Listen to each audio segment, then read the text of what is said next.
Hello students, हम पढ़ रहे हैं 9th केमिस्ट्री, जिसमें हम कंटिन्यू कर रहे हैं चैप्टर नंबर 5, जिसका नाम है physical states of matter.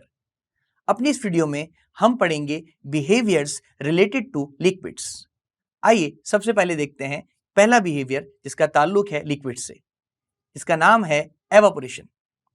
Evaporation है क्या, जरा गौर से सुनिएगा। The process in which liquids converts into gaseous phase is termed as evaporation.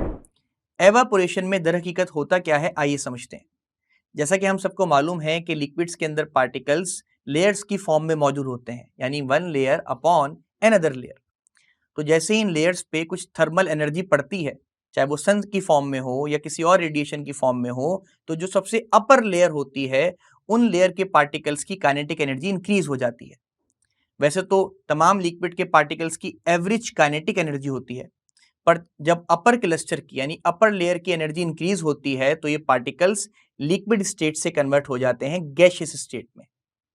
जैसे ही ये पार्टिकल्स जो कि अपर लेयर पार्टिकल्स हैं किसी भी लिक्विड के, लिक्विड स्टेट से गैसियस स्टेट में कन्वर्ट होते हैं, तो बाकी तमाम लेयर्स की एवरेज काइनेटिक एनर्जी डिक्रीज हो जाती है। अब जब ये एवरेज काइनेटिक एनर्जी डिक्रीज होती है तो ये बाकी लेयर के पार्टिकल्स एनर्जी एब्जॉर्ब करते हैं सराउंडिंग से। जब वो एनर्जी एब्जॉर्ब करते हैं सराउंडिंग से तो सराउंडिंग्स का टेम्परेचर डिक्रीज हो जाता है। इसी वजह से हम कहते हैं कि एवापोरेशन एक कूलिंग प्रोसेस है और एवापोरेशन के दौरान टेम्परेचर ओवरऑल सराउंडिंग्स का डिक्रीज होता है। आइए देखते हैं कुछ टेक्निकल डिस्कशन एवापोरेशन से रिलेटेड।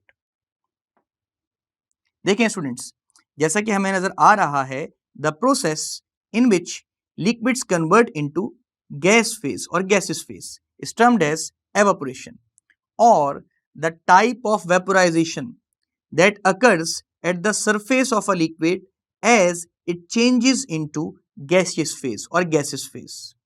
वेपोराइजेशन भी वेपर्स का बनना है, यानी किसी भी सब्सटेंस का वेपर्स बनाना। For example, clothes dry under the sun due to evaporation. In this process, water is converted from liquid state into vapors by acquiring heat from the sun. अमूमन एक बड़ी सादा सी एग्जांपल दी जाती है एवापोरेशन की, जिसमें हमारे कपड़ों का सूखना है। जब गीले कपड़े सूखने के लिए टांगे जाते हैं, कहीं पे भी हैंग किए जाते हैं, तो होता कुछ यूं है कि जो आपके पास वेट लेयर होती है किसी भी मीडियम की या किसी भी क्लॉथ की, वहां पे जब सन की रेडिएशंस पड़ती हैं तो अपर क्लस्टर पार्टिकल्स कन्वर्ट हो जाते हैं वेपर्स में और सराउंडिंग का टेम्परेचर डिक्रीज होता है, यानी ठंडक महसूस होती है। How evaporation occurs in liquids, यही बात यहां एक्सप्लेन की गई है जरा वजाहत से। The molecules of liquids are in continuous motion, हमें ये बात पता है। They collide with each other but all the molecules do not have same kinetic energy. Majority molecules have average kinetic energy and few have more than average kinetic energy. यहाँ यही बात हो रही है कि जो हमारे पास लिक्विड पार्टिकल्स होते हैं इन सब की एवरेज काइनेटिक एनर्जी होती है और सबकी एनर्जी एक जैसी नहीं होती। कुछ पार्टिकल्स की एवरेज काइनेटिक एनर्जी ज्यादा होती है और कुछ की कम। The molecules having more than average kinetic energy overcome the attractive forces among the molecules and escape from the surface. Evaporation. It is directly proportional to temperature and increases with the increase in temperature. जो हमारे पास ऐसे particles होते हैं जिनकी kinetic average kinetic energy greater होती है बाकी तमाम पार्टिकल्स से, वो सराउंडिंग से मजीद एनर्जी एब्जॉर्ब करके एस्केप कर जाते हैं और वेपर्स में कन्वर्ट हो जाते हैं। और ये बात भी वाजे रहे कि टेम्परेचर के बढ़ने से रेट ऑफ एवेपोरेशन बढ़ता है। फिर एक सवाल पैदा होता है, why evaporation is a cooling process. तो जवाब है, the evaporation is also considered as cooling process because when high kinetic energy molecules escape in the air in the form of vapors, the temperature of the remaining molecules fall down. To compensate this deficiency of energy or temperature, molecules absorb energy from the surroundings, due to which temperature of surrounding decreases and feel cold. अब कुछ factors हैं जो evaporation को impact करते हैं या affect करते हैं, जिसमें सबसे पहले सरफेस एरिया। कहा जाता है किसी भी लिक्विड का, बल्कि देखा भी जाता है किसी भी लिक्विड का अगर सरफेस एरिया बढ़ा दिया जाए तो उसका रेट ऑफ एवोपरेशन इंक्रीज हो जाएगा, यानी वो लिक्विड कम वक्त में वेपोराइज हो जाएगा। जैसे कि हम एग्जाम्पल के तौर पे समझ लेते हैं कि अगर हम किसी गिलास में पानी को रख दें, रादर देन हम किसी फ्लोर पे पानी को स्प्रेड आउट कर दें, फैला दें, तो जो पानी किसी फ्लोर पे, किसी सतह पे, ओपन सतह पे पड़ा होगा वो जल्दी एवोपरेट होगा रादर देन जो पानी गिलास में मौजूद है। सेम फॉर पेट्रोल, अगर पेट्रोल किसी पेट्रोल टैंक में मौजूद है रादर देन वो किसी ओपन एरिया या किसी ओपन सरफेस में पड़ा है, तो पेट्रोल की वॉलेटिलिटी यानी वेपोराइजेशन फास्टर होगी किसी ओपन एरिया पे rather then in a tank. आइए बात करते हैं टेम्परेचर की। टेम्परेचर भी डायरेक्टली प्रोपोर्शनल है एवोपरेशन के, यानी टेम्परेचर के बढ़ने से लिक्विड पार्टिकल्स की काइनेटिक एनर्जी यानी रफ्तार बढ़ती है। जब रफ्तार बढ़ती है तो पार्टिकल्स इंटरमॉलिक्यूलर फोर्सेस को ओवरकम कर लेते हैं, यानी वो फोर्सेस जो पार्टिकल्स को आपस में जोड़े रखती हैं वो वीक होना शुरू हो जाती हैं, और जब टेम्परेचर इंक्रीज होता है तो लिक्विड के पार्टिकल्स फास्टली एवोपरेट होते हैं और वेपर्स में कन्वर्ट होते हैं। सिमिलरली थर्ड हमारे पास फैक्टर है इंटरमॉलिक्यूलर फोर्सेस देमसेल्फ, यानी इंटरमॉलिक्यूलर फोर्सेस वो फोर्सेस हैं जो लिक्विड पार्टिकल्स को आपस में असेंबल रखती हैं। जिन लिक्विड्स की इंटरमॉलिक्यूलर फोर्सेस स्ट्रॉन्ग, उनका रेट ऑफ एवोपरेशन स्लो, यानी वो स्लोली एवोपरेट होंगे, और जिन लिक्विड पार्टिकल्स या जिन लिक्विड मॉलिक्यूल्स के दरमियान इंटरमॉलिक्यूलर फोर्सेस वीक, वो फास्टली एवोपरेट होंगे, मतलब कम वक्त में तेजी से वेपर्स में कन्वर्ट होंगे। आइए इनकी टेक्निकल डिस्कशन भी जरा रीड आउट कर लेते हैं। जैसे कि हमें दिख रहा है कि evaporation is directly proportional to the surface area of the liquids. Greater the surface of the liquids, faster will be the evaporation and vice versa, यानी इसका ऑपोजिट जो कि हम समझ चुके हैं। जितना ज्यादा सरफेस एरिया होगा उतना तेजी से एवोपरेशन होगी, यानी लिक्विड्स की वेपर्स में कन्वर्जन होगी। Example, water left in a bowl evaporates slowly than water spread on the floor. फिर अगला फैक्टर टेम्परेचर था हमारे पास। Evaporation is directly proportional to the temperature of the liquids. An increase of temperature increases the kinetic energy of liquids. ये आपस में related है, directly proportional है। टेम्परेचर बढ़ेगा, काइनेटिक एनर्जी बढ़ेगी। As a result of which their rate of evaporation increases and vice versa, और इसी वजह से उनका रेट ऑफ एवोपरेशन भी बढ़ जाएगा। जैसे for example, clothes dry quickly in a sunny day then a cloudy day. और आखिरी हमारे पास फैक्टर है intermolecular forces. Evaporation is inversely proportional to the intermolecular forces of attraction of the liquids. Liquids with strong intermolecular forces evaporate slowly as compared to the liquids with weak intermolecular forces. For example, perfume have weak intermolecular forces than water. Therefore, it evaporates quickly. आइए student अब बात करते हैं एक और characteristic of liquid की, जिसका नाम है वेपर प्रेशर।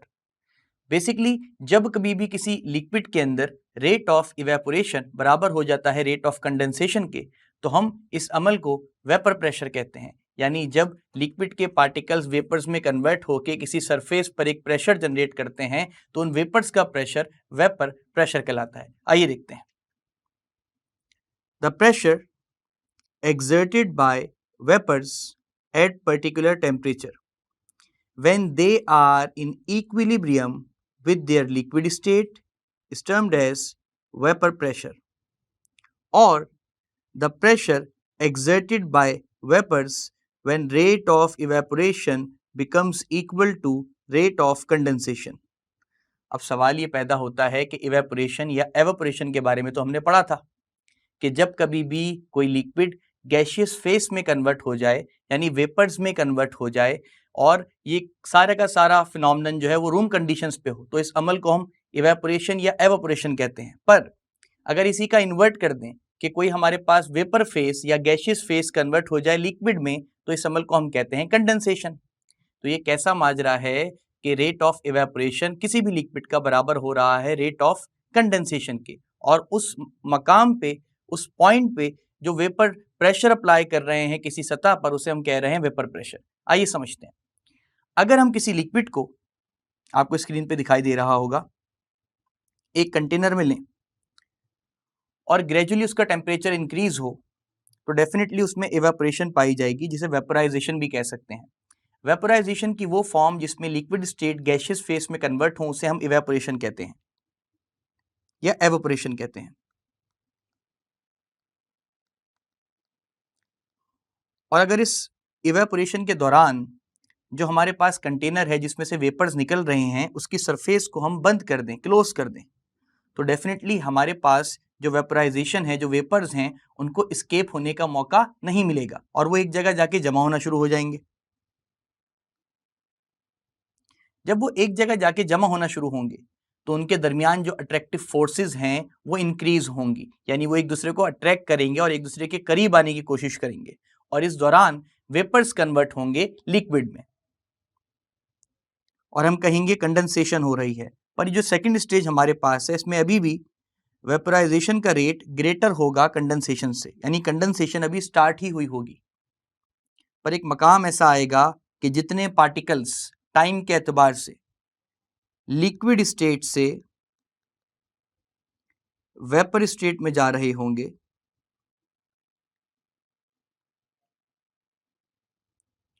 उसी दौरान वेपर स्टेट से कुछ पार्टिकल्स लिक्विड स्टेट में आ रहे होंगे, यानी एवापोरेशन के साथ साथ हो रही होगी कंडेंसेशन। और टाइम के एतबार से जो रफ्तार है जब ये इक्वल हो जाएगी तो हम कहेंगे लिक्विड का वेपर प्रेशर जनरेट हो चुका है। ये जितनी बातें हमने आपसे कही ये टेक्निकली थ्योरेटिकली हमारे पास मौजूद हैं। आइए जरा इन्हें रीड आउट करते हैं और रिकॉल भी कर लेते हैं। How vapour pressure is exerted by liquids, सवाल ये है जो कि हमने आपको समझा दिया है पर देख रहे हैं तफसीली गुफ्तगू। Consider a liquid in a closed container, ये बात हमने आपसे कर ली है। Initially there are no vapors in the empty space above the surface of the liquid. Definitely कोई भी शुरुआत में वेपर्स नहीं जनरेट होंगे, आहिस्ता आहिस्ता टेम्परेचर के इंक्रीमेंट से जनरेट होना स्टार्ट होंगे। When the temperature of the liquid rises, it start evaporating and its vapors are gathering above the surface of the liquid. और जो उस लिक्विड के वेपर्स होंगे वो एक जगह जमा होना स्टार्ट होंगे। The vapors are converting back into the liquid by losing a part of their kinetic energy. जो भी हमारे पास वेपर्स हैं वो दोबारा से लिक्विड में कन्वर्ट होना स्टार्ट होंगे अपनी थोड़ी काइनेटिक एनर्जी लूज करके, क्योंकि उनकी अट्रैक्टिव फोर्सेस बढ़ रही होंगी। Since the rate of evaporation is higher than the rate of condensation, ये उस सेकंड पॉइंट की बात हो रही है जो हमने आपसे डिस्कस किया। इस दौरान अभी भी रेट ऑफ इवेपोरेशन ज्यादा होगा रेट ऑफ कंडेंसेशन से, क्योंकि कंडेंसेशन यानी conversion of vapours into liquid just अभी अभी स्टार्ट हुई है। Therefore with the passage of time and more vapors are accumulated in the space, और जैसे जैसे वक्त गुजरता जाएगा ज्यादा से ज्यादा वेपर्स एक जगह जमा होना शुरू होंगे और ज्यादा से ज्यादा वेपर्स लिक्विड में कन्वर्ट होना स्टार्ट होंगे। This will finally equalise the two rates, और वो दो रेट्स हैं कौन कौन से, इसमें रेट ऑफ इवेपोरेशन बराबर है रेट ऑफ कंडेंसेशन के। Hence the equilibrium is achieved, और हम कहेंगे कि एक डायनेमिक इक्विलिब्रियम, हरकत के एतबार से एक तवाजुन जो है वो कायम हो चुका है between evaporation and condensation. At this state the vapour molecules due to their continuous state of random motion collide with the walls of the container and exert pressure on it, this is the vapour pressure. और इसी दौरान जो vapours surface के ऊपर अपना force around certain area लगा रहे होंगे वो कहलाएगा प्रेशर, और क्योंकि ये वेपर्स का प्रेशर है during the state of equilibrium between rate of evaporation and rate of condensation, तो इस प्रेशर को हम बोलेंगे वेपर प्रेशर। आइए इसके फैक्टर्स को भी देख लेते हैं। नेचर ऑफ लिक्विड्स, ये बात ध्यान में रखिएगा, हमारे पास पोलर लिक्विड्स होते हैं और नॉन पोलर लिक्विड्स होते हैं। तो जो हमारे पास पोलर लिक्विड्स होते हैं क्योंकि उनमें पोलैरिटी पाई जाती है यानी चार्जेस पाए जाते हैं, तो due to strong intermolecular forces of attraction उनका वेपर प्रेशर कम होता है, लो होता है, as compare to non polar liquids जिनके अंदर पोलैरिटी नहीं पाई जाती, फोर्सेस इतनी स्ट्रॉन्ग नहीं होती, तो वो ज्यादा जल्दी से वेपर्स में कन्वर्ट होते हैं, और जो जितना ज्यादा जल्दी से वेपर्स में कन्वर्ट होगा वो उतना ज्यादा प्रेशर एक्सर्ट करेगा। आइए देखते हैं। The vapour pressure depends upon the nature of liquid. Nature of liquid कौन कौन से हैं, polar liquids and non polar liquids, इनको भी देख लेते हैं हम। Polar liquids have low vapour pressure than non polar liquids at the same temperature, शर्त यह है कि दोनों को सेम टेम्परेचर पे मेजर किया जा रहा हो।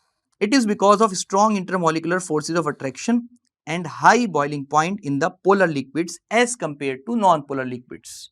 फॉर एग्जाम्पल वाटर, वाटर एक पोलर लिक्विड है हमारे पास, उसमें पोलैरिटी पाई जाती है, इसका स्ट्रक्चर भी आपको दिखा देते हैं हम। H2O, और हमने पोलर कोवेलेंट मॉलिक्यूल या बॉन्ड के अंदर इसकी एग्जाम्पल को भी पढ़ा था कि इसमें पार्शियल पॉजिटिव और पार्शियल नेगेटिव चार्जेस पाए जाते हैं। तो हमारे पास जो वाटर है वो एक पोलर लिक्विड है और वो लेस वेपर प्रेशर जनरेट करेगा देन अल्कोहल, जो कि एक नॉन पोलर लिक्विड है एज कंपेयर टू वाटर। जैसे मैंने इथाइल अल्कोहल की एग्जाम्पल लिख ली है, ये एक ऑर्गेनिक कंपाउंड भी है। इसी तरह size of molecules, size of molecules inversely related है वेपर प्रेशर से। जितना ज्यादा साइज, जितना ह्यूज साइज होगा हमारे पास मॉलिक्यूल्स का किसी भी लिक्विड के, उतना कम वेपर प्रेशर वो जनरेट करेंगे एज कंपेयर टू जितना स्मॉलर साइज होगा, क्योंकि जितना ह्यूज साइज होगा उतनी देर में वेपर कन्वर्जन होगी, और जब वेपर कन्वर्जन में टाइम लगेगा तो आपके पास जो वेपर्स हैं वो कम प्रेशर जनरेट करेंगे किसी भी सरफेस पे। आइए देखते हैं। The vapor pressure is inversely proportional to the size of molecules of liquid. The smaller the size of the liquid particles, the higher will be the vapor pressure because they evaporate quickly and vice versa. जैसे कि हम देख लेते हैं hexane C6H14, ये हमारे पास इसमें 6 carbon मौजूद हैं। एक ऐसा मॉलिक्यूल है जिसमें 6 कार्बन मौजूद हैं और 14 हाइड्रोजन एटम्स मौजूद हैं। Has a smaller size of molecules as compared to डिकेन। डिकेन में 10 कार्बन एटम्स और 22 हाइड्रोजन एटम्स मौजूद हैं। आपको नजर भी आ रहा है जहां क्वांटिटी ऑफ एटम्स बढ़ रहा है वहां डेफिनेटली मॉलिक्यूल का साइज भी बढ़ जाएगा, और जब मॉलिक्यूल का साइज बढ़ जाएगा और ऐसा मॉलिक्यूल जो लिक्विड स्टेट में एग्जिस्ट कर रहा है, अगर उसका साइज ह्यूज है तो वो वेपर प्रेशर कम जनरेट करेगा एज कंपेयर टू ऐसे मॉलिक्यूल के जिसका हमारे पास साइज जो है वो स्मॉलर है। आइए देखते हैं। तो hexane has a small size of molecules as compared to decane, that is C10H22. Due to this, hexane evaporates rapidly and exert more pressure. अगला फैक्टर जो वेपर प्रेशर को इम्पैक्ट करता है वो है टेम्परेचर।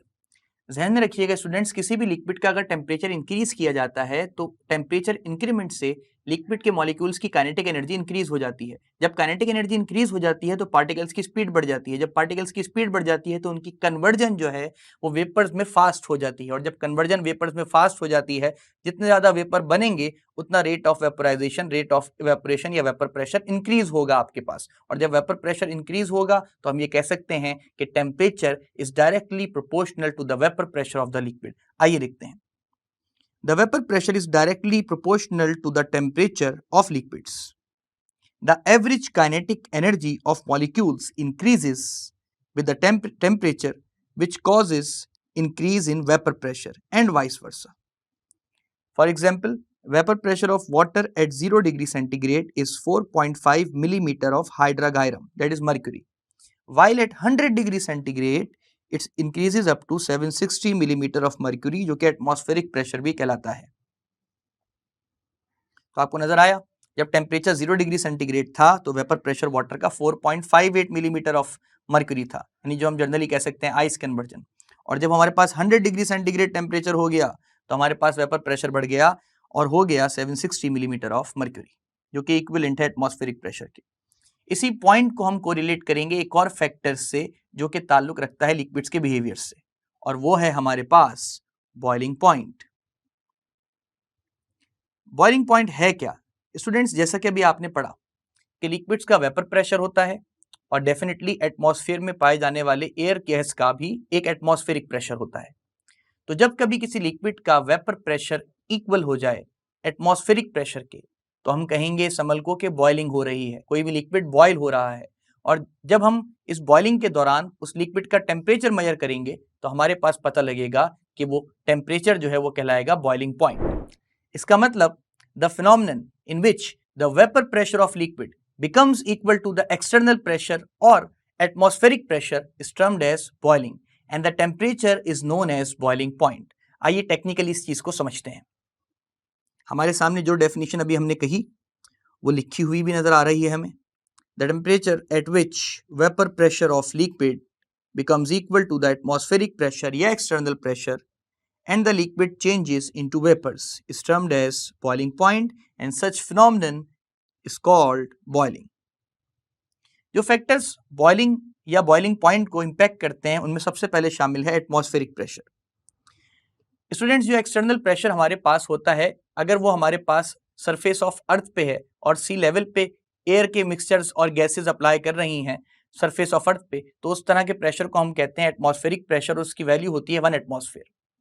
जैसे जैसे हम सरफेस ऑफ अर्थ या सी लेवल से ऊपर की जानिब जाते हैं, यानी हायर एल्टीट्यूड्स पे जाते हैं, तो हमारे पास ये एटमॉस्फेरिक प्रेशर डिक्रीज होता है हमेशा। तो सबसे मैक्सिमम वैल्यू इसकी सरफेस ऑफ अर्थ पे होती है, सी लेवल पे।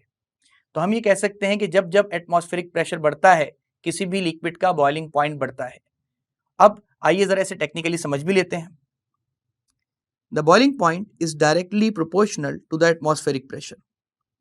इसका मतलब जैसे जैसे हम सरफेस ऑफ अर्थ से दूर जाएंगे, एटमॉस्फेरिक प्रेशर कम होगा और किसी भी लिक्विड का बॉइलिंग पॉइंट भी डिक्रीज होगा।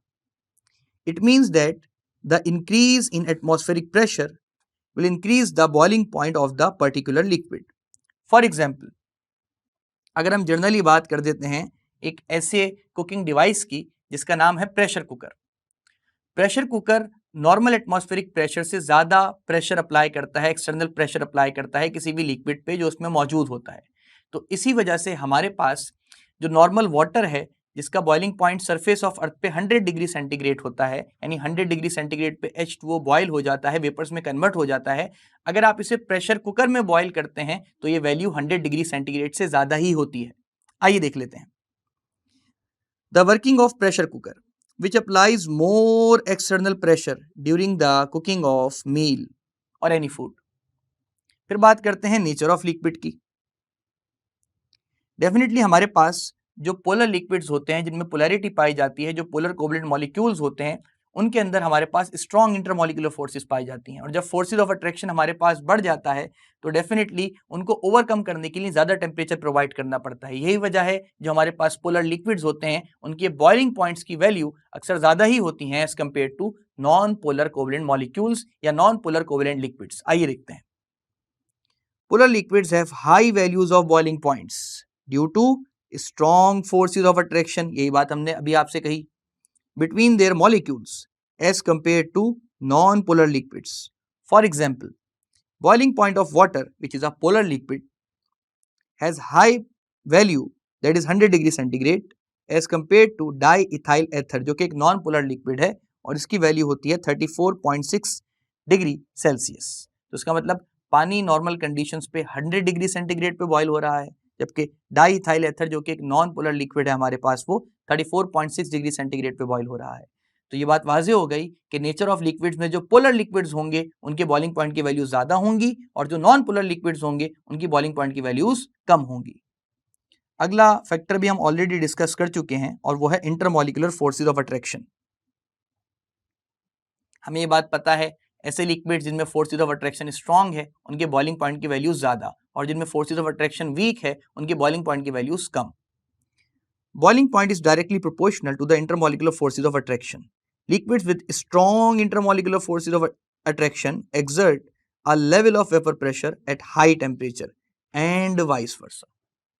तो हम ये कह भी सकते हैं कि वाटर के अंदर इंटरमॉलिक्यूलर फोर्सेस ऑफ अट्रैक्शन ज़्यादा थी एज कम्पेयर टू डाइथाइल एथर जो कि एक नॉन पोलर लिक्विड था। जो लिक्विड का अगला कैरेक्टरिस्टिक है वो है हमारे पास फ्रीजिंग पॉइंट। सादे अल्फाजों में किसी भी लिक्विड की सॉलिडिफाई होने का जो टेम्परेचर है उसे हम फ्रीजिंग पॉइंट कहते हैं। यानी जब टेम्परेचर डिक्रीज होता है तो लिक्विड के पार्टिकल्स इतना करीब आते हैं कि वो सॉलिड स्टेट में कन्वर्ट हो जाते हैं। लेकिन इसकी टेक्निकल डेफिनेशन भी है, आइए देख लेते हैं।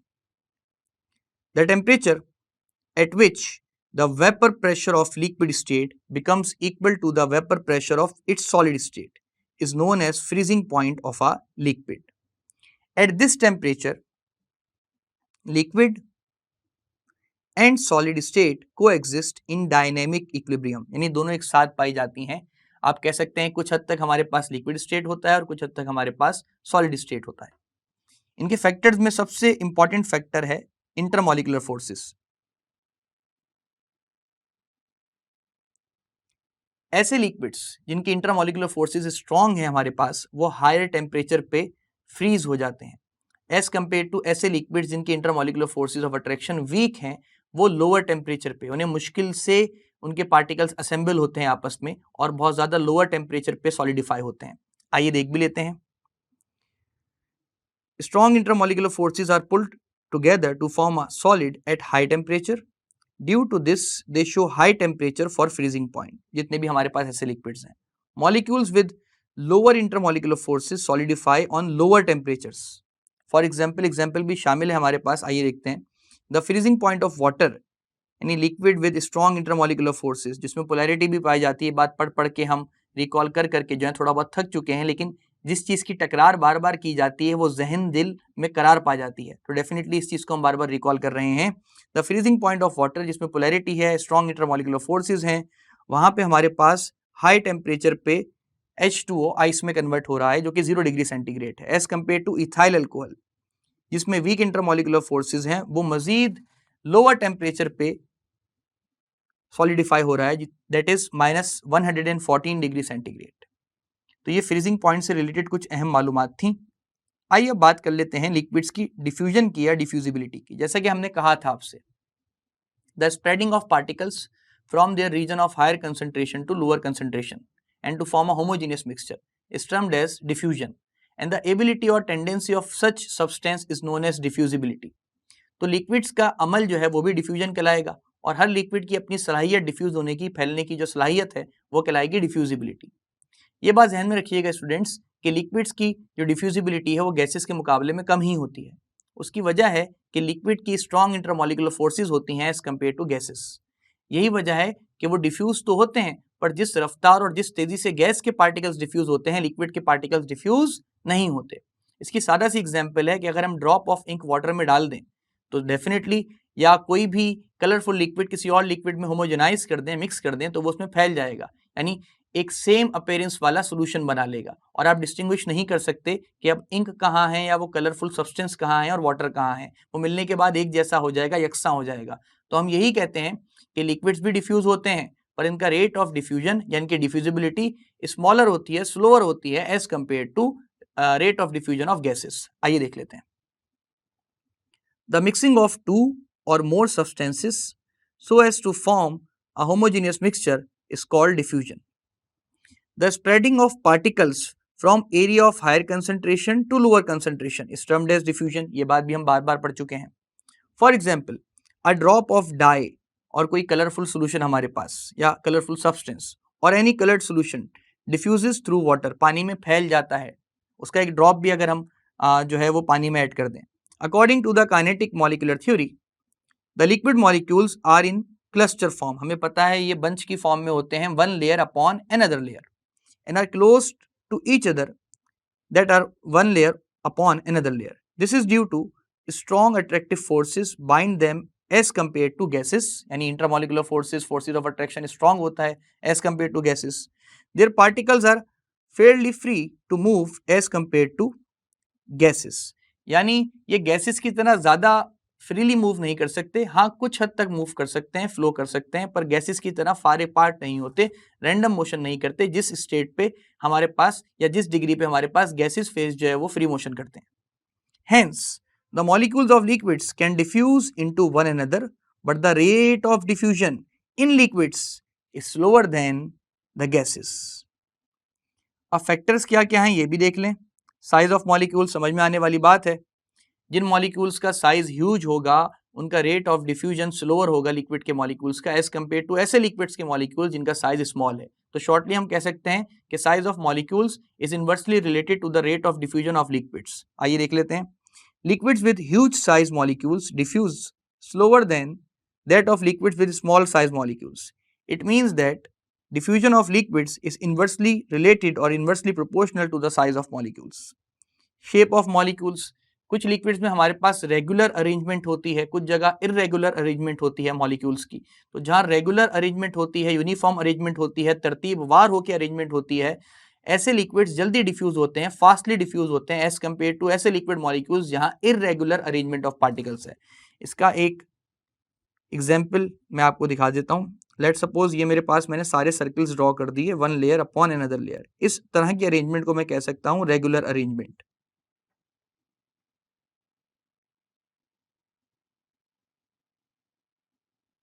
एज कंपेयर टू ऐसे लिक्विड जिनमें रेंडमली लेयर्स तो मौजूद हैं पर पार्टिकल के जो शेप्स हैं वो एक जैसे नहीं हैं। तो इस तरह की अरेंजमेंट को मैं समझाने के लिए आपको बता रहा हूं, हम कहेंगे इरेगुलर अरेंजमेंट। तो liquids with regular arrangement diffuses faster as compared to the liquids with irregular arrangement. आइए देख लेते हैं. Liquids with regular shapes of molecules diffuses faster than those liquids with irregular shapes of molecules. Intermolecular forces of attraction क्या है, आइए देखते हैं. ये बात हम समझ चुके हैं कि जिन लिक्विड्स में फोर्सेज ऑफ अट्रैक्शन स्ट्रांग होगा वो स्लोली डिफ्यूज होंगी एज कम्पेयर टू वो लिक्विड जिनमें फोर्सेज ऑफ अट्रैक्शन वीक है. साथ साथ टेम्परेचर भी डिफ्यूजिबिलिटी या डिफ्यूजन के किसी भी लिक्विड के डायरेक्टली प्रोपोर्शनल है. आप टेम्परेचर बढ़ाते हैं उन लिक्विड पार्टिकल्स की काइनेटिक एनर्जी बढ़ती है. जब उनकी काइनेटिक एनर्जी बढ़ती है तो वो फास्टली डिफ्यूज होते हैं, तेजी से फैलते हैं, उनकी स्पीड बढ़ जाती है. तो हम कह सकते हैं temperature is directly proportional to the diffusibility of liquids. आइए जरा तेजी से इन दोनों पॉइंट्स को देख लेते हैं. Liquids diffuse faster than solids but slower than gases due to moderate forces of attraction present between liquid particles as compared to gases and solids. ये बात हम समझ चुके हैं. Temperature. Diffusion of liquids is directly proportional to temperature because increase in temperature increases the kinetic energy of molecules and they diffuse with faster rate and vice versa. यानी अगर temperature कम कर देंगे तो लिक्विड्स का रेट ऑफ डिफ्यूजन भी slower हो जाएगा. आइए अगले कैरेक्टरिस्टिक की जानिब बढ़ते हैं जिसका नाम है मोबिलिटी. और अगर आप लोगों ने डिफ्यूजन से रिलेटेड सारी मालूमात हासिल की हैं तो मोबिलिटी भी आपको बहुत आसानी से समझ में आएगा. टर्म मोबिलिटी निकला है मोबाइल से, जिसका मतलब होता है मूवमेंट या मोशन या हरकत. तो डेफिनेटली लिक्विड के पार्टिकल्स गैसेस के मुकाबले में तो कम मोबाइल होते हैं पर सॉलिड्स के मुकाबले में ज़्यादा मोबाइल होते हैं क्योंकि इनकी intermolecular forces of attraction moderate होती हैं, दरमियानी होती हैं, बीच की होती हैं as compare to liquid state, as compare to solid state and as compare to gaseous state. आइए देखते हैं. सबसे पहले मोबिलिटी को डिफाइन भी कर लेते हैं. The ability of particle to move freely is termed as mobility. बिल्कुल सही. The molecules in a liquid move freely due to free movement. They can adjust their shapes in a container. Due to this reason liquids can flow. यानी वो भी random motion करते हैं, flow कर सकते हैं और अपनी मोबाइल नेचर की वजह से, अपनी मोबिलिटी की वजह से वो शेप्स ऑफ द कंटेनर भी एक्वायर कर लेते हैं. आइए देखते हैं. Factors affecting mobility. टेम्परेचर के बढ़ने से काइनेटिक एनर्जी बढ़ेगी, काइनेटिक एनर्जी बढ़ेगी, स्पीड बढ़ेगी, मोबिलिटी बढ़ेगी. ये पढ़ लेते हैं. Temperature is directly proportional to the mobility of liquid particles.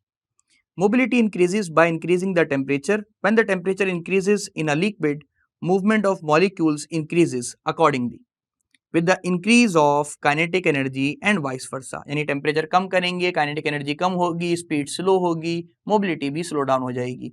Intermolecular forces. ऐसे लिक्विड्स जिनकी इंटरमोलिकुलर फोर्सेज स्ट्रांग होती हैं वो लेस मोबाइल होते हैं एज कम्पेयर टू ऐसे लिक्विड्स जिनकी इंटरमोलिकुलर फोर्सेज वीक होती हैं. आइए देख लेते हैं. Mobility of liquid molecules is inversely proportional to the intermolecular forces. Mobility increases by decrease in intermolecular forces. The liquids which have strong intermolecular forces show less mobility of molecules and vice versa. यानी जिनमें weak होती हैं वो fastly mobile होते हैं. Density हम बार बार पढ़ चुके हैं. Density की actual definition है mass per unit volume. Solids की density लिक्विड्स के मुकाबले में ज़्यादा होती है, इसी तरह गैसेस की डेंसिटी लिक्विड्स के मुकाबले में कम होती है. तो लिक्विड्स एक दरमियानी स्टेट में है जिनकी हम कह सकते हैं डेंसिटीज मॉडरेट होती हैं as compare to solids and gases. आइए देखते हैं. Density is mass per unit volume, जो कि हमारे पास डेंसिटी है. Liquids are denser than gases due to closely packed molecules and weak intermolecular spaces. आप इसे लेस इंटरमॉलिकुलर स्पेसिस कह लें, वीक कहना इसे सही नहीं होगा. ठीक है जनाब.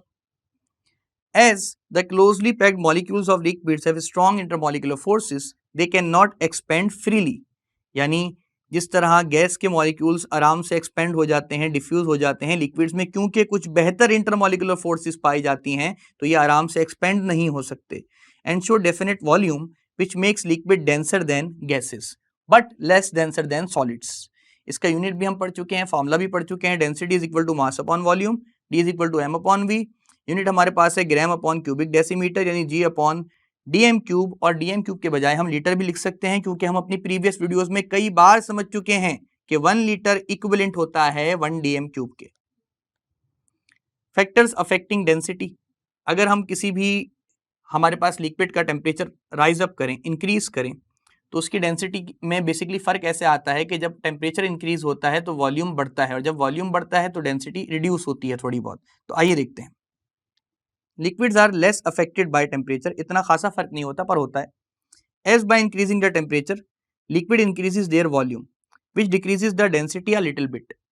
Different densities of water at different temperatures are given below. जैसे कि आप ये एक हमारे पास ग्राफ देख रहे हैं, इसमें आप देखें 0 डिग्री सेंटीग्रेड पे वाटर की डेंसिटी है 0.99984। टेम्परेचर जब 30 डिग्री सेंटीग्रेड किया गया तो वो 0.9984 से 0.99565 हो गई। इसी तरह हमारे पास आहिस्ता आहिस्ता आप देख रहे हैं ये वैल्यू डिक्रीज हो रही है, बहुत ज़्यादा नहीं लेकिन हो रही है। 60 डिग्री सेंटीग्रेड पे 0.9984 से ये हमारे पास कन्वर्ट हो गए 0.9830 में, और 90 डिग्री सेल्सियस या सेंटीग्रेड पे हमारे पास ये वैल्यू हो गए 0.96535। अगर हम प्रेशर की बात करें तो liquids are slightly affected by pressure. Increase in the pressure of liquids increases the density, but liquids are not readily compressed, due to which change of density is negligible. यानी ना होने की बराबर होती है, कोई खासा इम्पैक्ट नहीं होता प्रेशर का लिक्विड्स की डेंसिटी पे। टेम्परेचर के भी कोई इतना खास इम्पैक्ट नहीं है, पर थोड़ा बहुत है, यानी टेम्परेचर बढ़ाने से थोड़ी बहुत डेंसिटी किसी भी लिक्विड की कम हो जाएगी। तो स्टूडेंट्स, ख्वाह हमने वो डिस्कस किया हो आपसे इवेपोरेशन, या फिर डिस्कस किया हो वेपर प्रेशर, या फिर डिस्कस किया हो बॉइलिंग पॉइंट, फ्रीजिंग पॉइंट, या फिर डिस्कस किया हो हमने डिफ्यूजिबिलिटी, मोबिलिटी और डेंसिटी ऑफ लिक्विड्स, ये सारे के सारे कैरेक्टरिस्टिक्स हमने समझे अपनी इस वीडियो में। मुझे उम्मीद है ये तमाम कैरेक्टरिस्टिक्स आपको आसानी से समझ में आए होंगे। मैं मिलता हूं आपसे अपकमिंग वीडियोस में। Until then keep understanding and exploring chemistry.